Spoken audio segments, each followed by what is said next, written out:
تعيش فلسطين، تعيش فلسطين، تعيش فلسطين.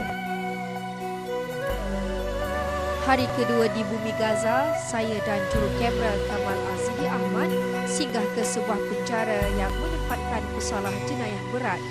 Kawasan ini yang merupakan penjara utama di bumi Palestin turut memuatkan penjara bagi pesalah British dan Israel.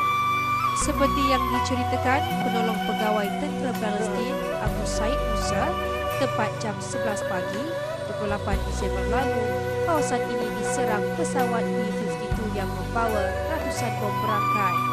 Difahamkan tujuan serangan bagi membebaskan seorang tawanan yang dipercayai perising Zionis. Ini adalah salah sebuah bangunan kerajaan yang menjadi sasaran serangan pihak tentera rejim Israel dan ia merupakan salah satu penjara tertua di Gaza ini. Tambah Abu Sayyid, dalam serangannya, tentera Israel menggunakan pesawat pejuang F-18. Akibatnya, 11 pesalah berjaya melarikan diri termasuk perising Zionis terbabit. Bagaimanapun, 5 tentera Palestin yang berkawal di sekitar bangunan penjara ini gugur sebagai syahid. Kemusnahan akibat berdilan kejam Israel jelas kelihatan. Kemudahan pengangkutan rosak teruk.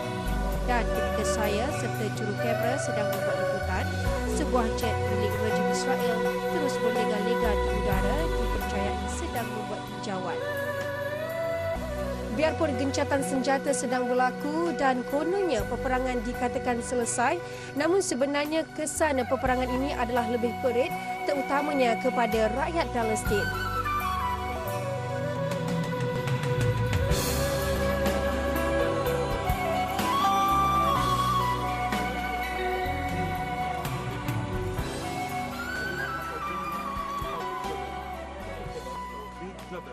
جابر